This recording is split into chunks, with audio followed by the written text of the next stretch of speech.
మా నాన్నగారు సంతోష్.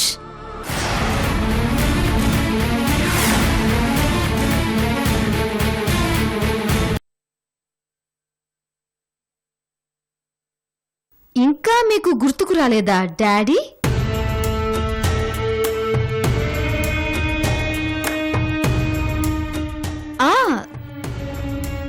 తొందరేమీ లేదు, నిదానంగా గుర్తు తెచ్చుకోండి.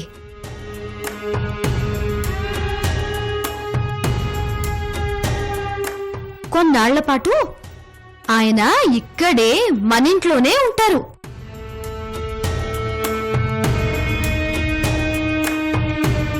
నాకు కూడా నాన్న గురించి విషయాలు తెలుసుకోవాలనుంది. ఆ విషయాలు వారి దగ్గర చాలా ఉన్నాయట. సరేనా? పదండి సతీష్ గారు.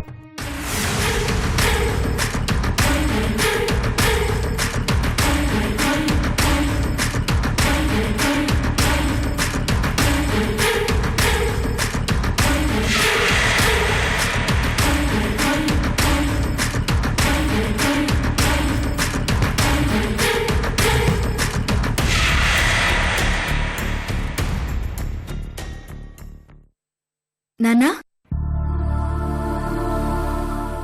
నాన్నా, ఎవరైనా మీకు తెలుసా తెలవదా? చెప్పండి నాన్నా.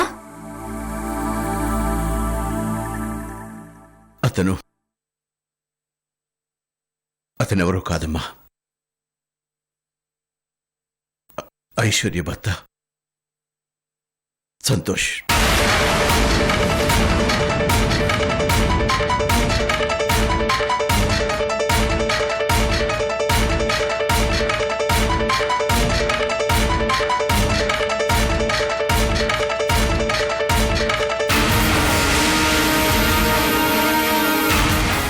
నువ్వు ఏదైతే జరగకూడదు అన్నావో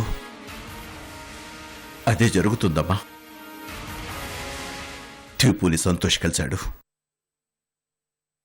సంతోష్ కలిశాడు అంటే ఖచ్చితంగా దీపుకి అన్ని నిజాలు చెప్పే ఉంటాడు.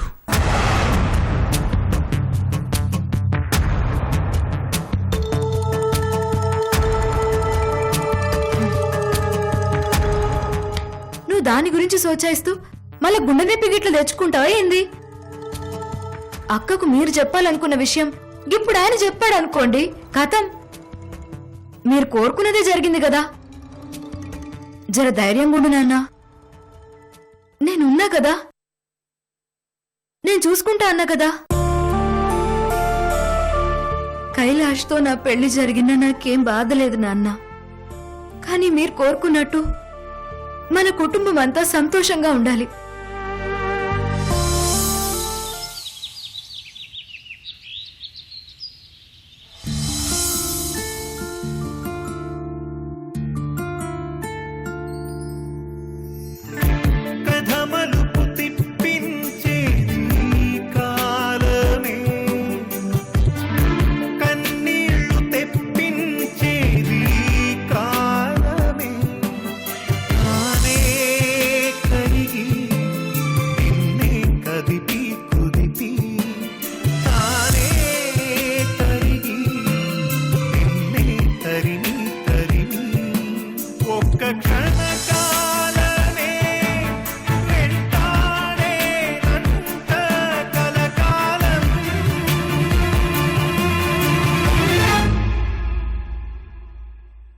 నిమిషం నిమిషం గడిచింది చూడు కాలం, గడిచే సమయం.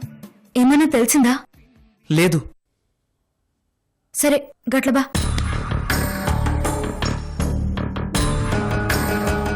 చెప్పు. వీరుని వాళ్ళు ఎక్కడ దాచారో అర్థం కావడం లేదు. వాళ్ళు వెళ్లే ప్రతి చోటికి వెళ్ళాను, ఎంక్వైరీ చేశాను, ఎక్కడా లేడు. నువ్వు తప్పు చేశావను. పెద్దమ్మ వాళ్ళు వీరుని కిడ్నాప్ చేసి నిన్ను బ్లాక్మెయిల్ చేస్తున్నారని అప్పుడే చెప్తే సరిపోయేది కదా. చెప్తే చెప్తే ఏం చేసేటోన్వి? గా కైలాష్ గాని గల్ల పట్టుకునేటోన్వా, లేకపోతే శ్యామలత నిల్లు తీసేటోన్వా? గట్ల అడిగితే అన్నని పట్టుకొస్తారా బావా వాళ్ళు? బోల్. జయకృష్ణ అన్న వాళ్ళ నాన్నని చంపినాడని నీకెరకలేదా? అందుకని భయపడి పెళ్లి చేసుకుంటావా?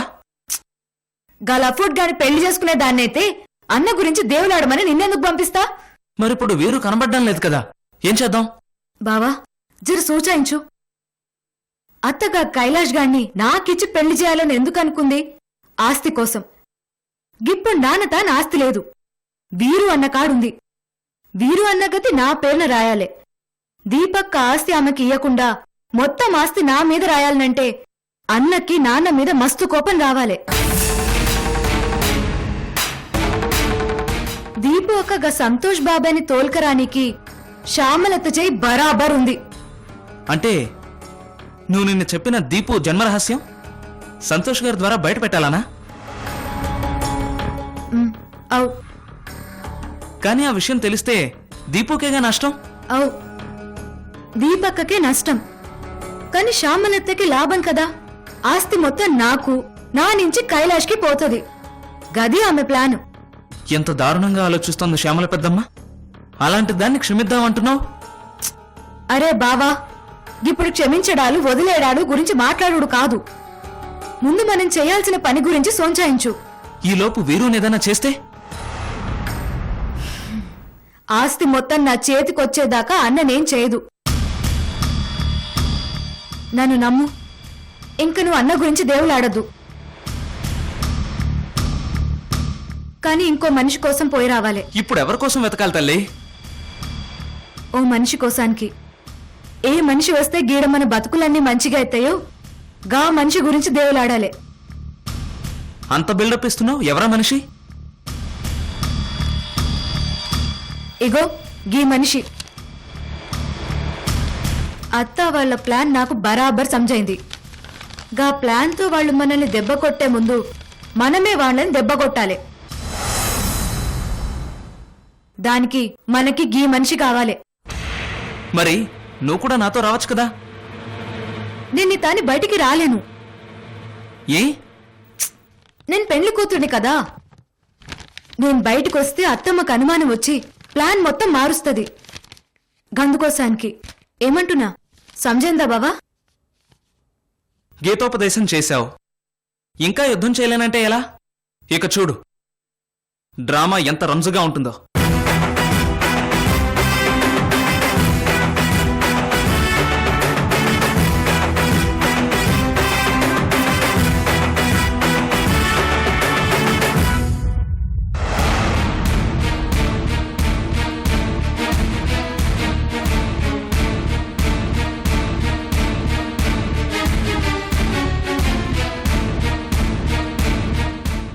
ఏంటా అసలేం జరుగుతుందో నాకేం అర్థం కావటం లేదు.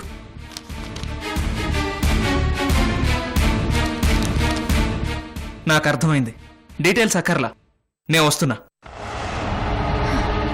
ఏంటి నువ్వు వచ్చేది? నువ్వు వచ్చి ఏం చేస్తావు?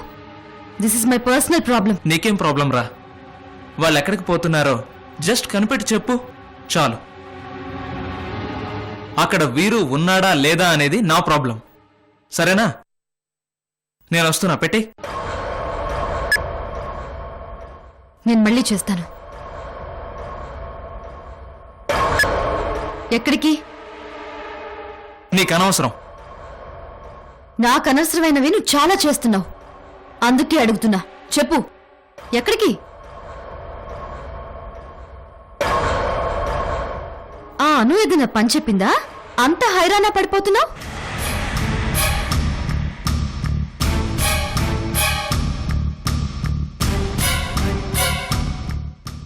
చెప్పు. ఆమె చెప్పిన పనులన్నీ చేయడానికి నువ్వేమన్నా పర్సనలా? అవును. సిగ్గులేదా ఆ మాట అనడానికి? పైగా అదేదో ఘనకార్యం అన్నంత ధైర్యంగా చెప్తున్నావు. నేనొక ఇంపార్టెంట్ పని మీద వెళ్తున్నాను. అనవసరంగా రార్థాంతం చేసి నాతో గొడవ పడాలని చూడకు. నీకు ఇంకొకసారి చెప్తున్నాను దీపు, అనుకి నాకు ముడిపెట్టి నువ్వు ఎన్ని డ్రామాలు ప్లే చేసినా ఐ డోంట్ కేర్.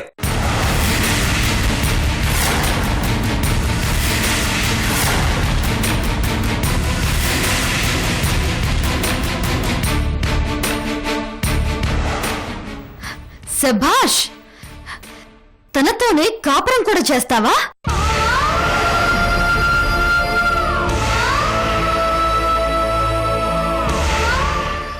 చెప్పు చెప్పు. శభాష్, తనతోనే కాపురం కూడా చేస్తావా?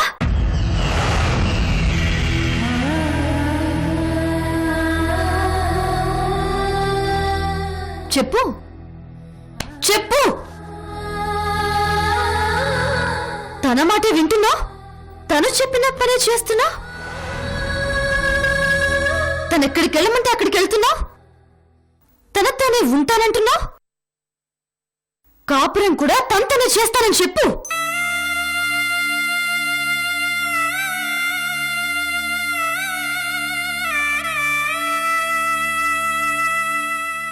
అప్పుడు నేనేం చెయ్యాలో ఎలా చెయ్యాలో డిసైడ్ అవుతా. Stop it, stop it.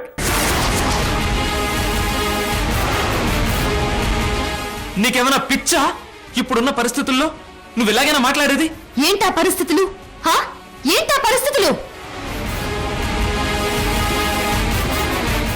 నీ సొంత అక్క ఇంతకన్నా నీచమైన పరిస్థితిలో ఉన్నప్పుడు కూడా నువ్వింత బాధపడలేదు, గాబరా పడలేదు. మరిప్పుడు ఇవి నీకేమవుతుందని ఇంత బాధపడిపోతున్నావు? తనే ఇష్టంగా కైలాష్ని పెళ్లి చేసుకుంటానంటుంటే మధ్యలో నీకేంటో అంత నొప్పి.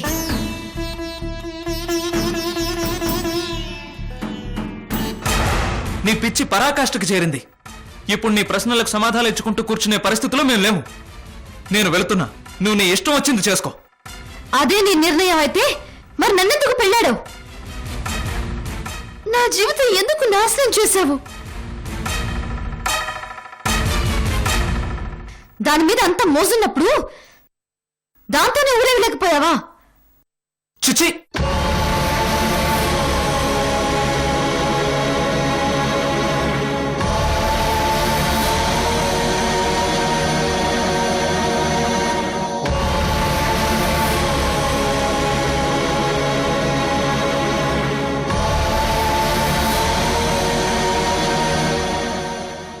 ఈ దరిద్రపు కుటుంబం నా ఇంటిని నాశనం చేసింది. నా తల్లిదండ్రులకు తీరని ద్రోహం చేసింది.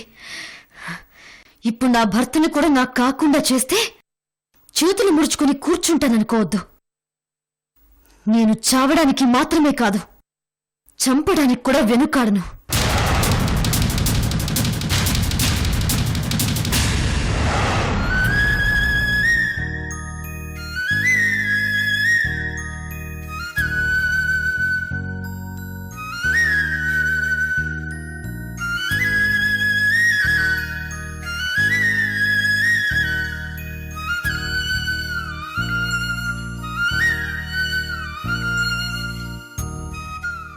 లేదను. నువ్వు 1,00,000 చెప్పు, 1,00,00,000 చెప్పు, దీపు మారదు.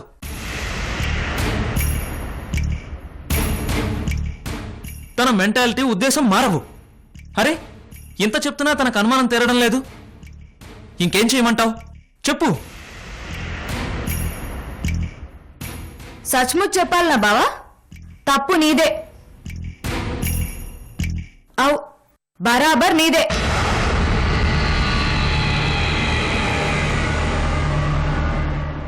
నువ్వు దీపక మెళ్ళో తాళి కట్టబట్టి ఎన్ని దినాలైంది? 10 రోజులు. చూడు మళ్ళా, పెండ్లై 10 దినాలు. గిన్ని దినాలు శాంతి ముహూర్తం జరగకుండా ఎవరైనా ఉంటారా? బోల్. చెప్తున్నాను కదాను, నేనిప్పుడు శోభనం జరుపుకునే పరిస్థితిలో లేను. అది నా వల్ల కాదు. గదే గదే అడుగుతున్నా. చెప్పు, ఎందుకోసాని కాదు? నా మనసులో తను లేదాను. నేను తనని ప్రేమించలేదు.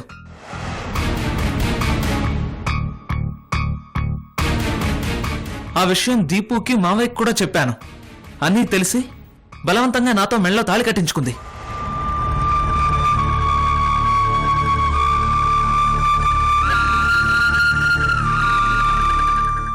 తను చేసిన తప్పుకు నేను బలవ్వాలా? నా మనసులో తను లేకపోయినా కాపురం చేయాలా?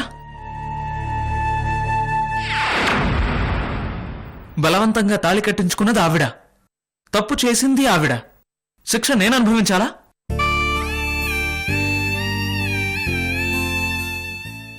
ఇప్పుడు నేను దీనికి ఒప్పుకుంటే నా ప్రేమ నవ్వుల పాలు కాదా? నాది నిజమైన ప్రేమంటారాను? చెప్పు.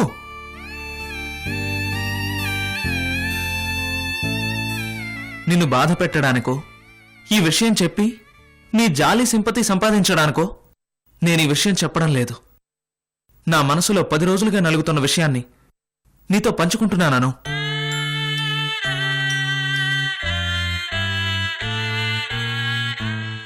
నిర్మోహమాటంగా, పక్షపాతం లేకుండా చెప్పు. నేను చేసింది తప్పా? బరాబర్ తప్పు బావా.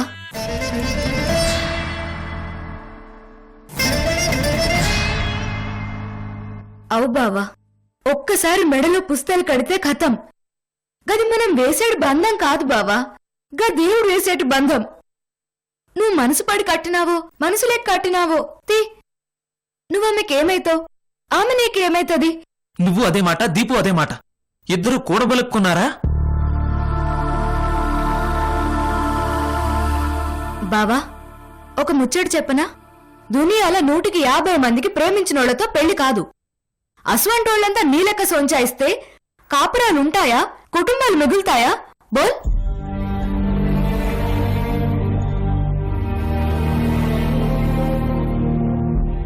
చలో, నువ్వు దీపక్కని ప్రేమించలే, ఆమె నిన్ను పెండాడింది. నీకిష్టం లేదు కాబట్టి ఆమె దగ్గరికి నువ్వు పోనంటున్నావు.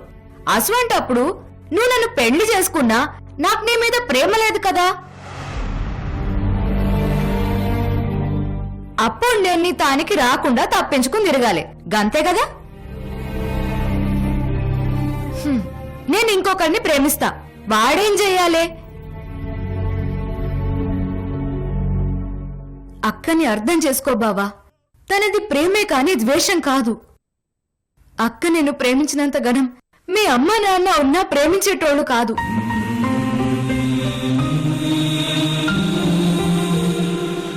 దీపక్క మనసులో మొత్తం నువ్వే ఉన్నావు బావా. గందుకోసానికే నువ్వు వేడి జారిపోతావు అని ప్రతి క్షణం అక్క పరేషాన్ అవుతుంది. పైగా నువ్వు నేను నిన్ను ప్రేమించలే, అను నువ్వు ప్రేమించినా అంటివి. ప్రేమించిన మనిషికి ఆ ముచ్చట ఎట్లుంటది? నీకోసం నిన్ను సొంతం చేసుకోనికి చావు దాకా వెళ్ళొచ్చింది బావా దీపక్క. అంత ప్రేమించేటోళ్ళు జీవితాంతం వెతికినా నీకు దొరకరు.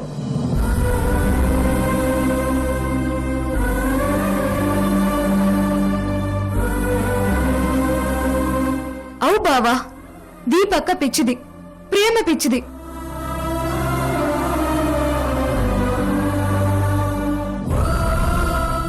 మొదట్లో నాన్న ప్రేమ నేను తనకి దక్కనివ్వననుకుంది, భయపడింది.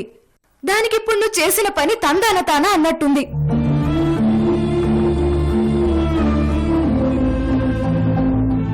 వీరన్న ఆస్తి నూకపాయే, అను వచ్చి నాన్న బావలను లాక్కపాయే. ఆడ కూతురు ఏం చేస్తుంది? నన్ను దూరం పెట్టింది. దూరం పెడితే అంతా మంచిగా అవుతుంది అనుకుంది. అంతకన్నా ఏం చేస్తుంది? బోల్.